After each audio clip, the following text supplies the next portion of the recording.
In today's video, I will be taking over Real Madrid, and let's be honest, they have been a real mess this season. From bottling the league title to Barcelona to getting knocked out in the Champions League by Arsenal. Well, it's been pain after pain for the Real Madrid fans. And just when you thought it couldn't get any worse, they got smashed by PSG 4-0 in the Club World Cup. And with the performance like this, even Vinicius Jr. can kiss his Ballon d'Or dreams goodbye no matter how much he thinks he deserves it. But don't worry, I am here to rebuild this broken giant and bring Real Madrid back to the top of the world football. So there are going to be two objectives that we need to complete in this video. The first one is to win the Champions League and the league title by defeating Barcelona. And the second one is to help Vinicius Jr. win the Ballon d'Or, but for that Real Madrid need to attend the Ballon d'Or ceremony. Well, we also have to follow some rules in this video. The first one is that we have to accept every offer for the French players. And this order has come directly from Paris after the Ballon d'Or ceremony, so we have to accept it. So that means players like Camavinga, Tchouaméni and the new signing Kylian Mbappe can leave the club as well. While the second rule is that we cannot sign a player whose overall is greater than 85. So that means if these guys leave the club, we cannot sign a superstar for their replacement. So this is the team that we have. As you can see, a lot of young players in the first 11, as we have a lot of players who's out injured. Like David Alaba is out for 2 months, while Vasquez out for 1 month and Rodrigo will be out for 3 weeks. But the serious issue is not this. As you can see, Eder Militao and Dani Carvajal will be out for the whole season. Moreover, you can also see a lot of French players on the reserves and the substitute bench, even the new signing Kylian Mbappe on the substitute bench as well. Because I don't want to count on these players who might leave in the future, so we have to rebuild this team without any French player. So this is the first 11 that we have. As you can see, Endrick will be playing replacing Kylian Mbappe, and if he somehow managed to win the treble this season, I don't see him as a contender for the Ballon d'Or against Vinicius Jr. While on the right wing we have Brahim Diaz, who is going to start in the first 11 for 3 weeks. After that, Rodrigo will be back with us. Talking about the midfield, our midfield is the most sorted thing that we have. Bellingham, Valverde and Modric, although Valverde like to play on the right wing, because as of now I don't think we have any other option. But talking about the defense, we have some serious problems, because we only have Rudiger as the first 11 player and the rest of the 3 players from the defense are quite new.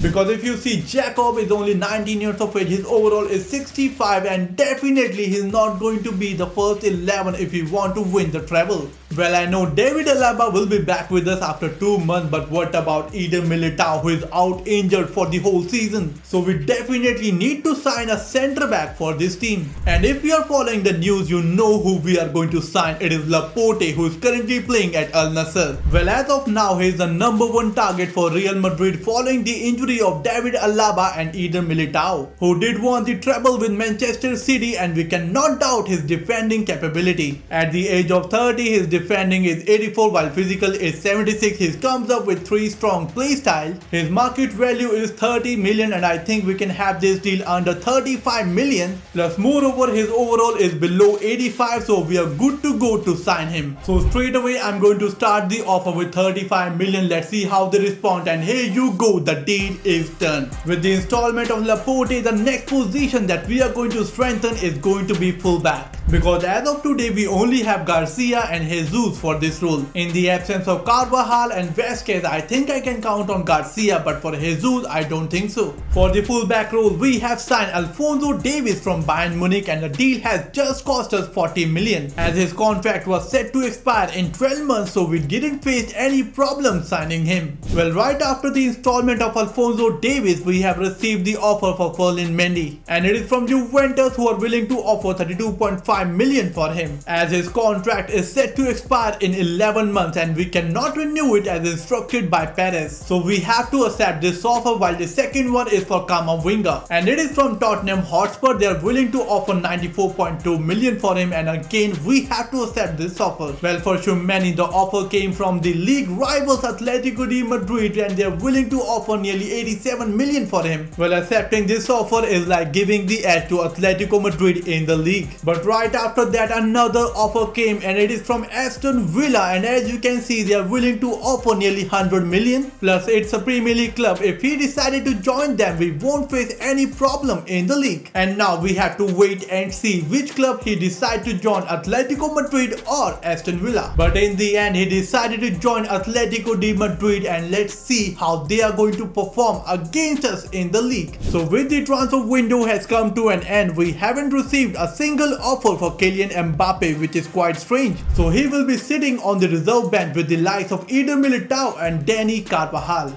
Whereas players like Rodrigo and Vasquez has returned from their injury, and so do David Alaba. So Laporte this season is going to be on the substitute bench. With that, I can't wait to see how this team performs in its very first season. After completing our first season, we have managed to win the league title by defeating Atletico Madrid and Barcelona by 15 points. We have also managed to win the Copa de España, so only Champions League is needed to lift the treble. But in the Champions League, we are not in the finals as Inter Milan has won it this season. In the quarter-finals, it is Borussia Dortmund who took their revenge, and in a way, we are not able to lift the treble this season. Another big problem, it is Kylian Mbappe, who is the top scorer as well as the top assister this season. Well, not only in the team but in the league as well. As you can see, in 35 games he has scored 31 goals in La Liga, while in the assist chart he is the top assister by defeating Antonio Griezmann. Whereas Vinicius Jr. has finished third in the table, 3 assists behind Mbappe. Whereas if we compare to goals, he is 6th position with 19 goals, and if you look up, it is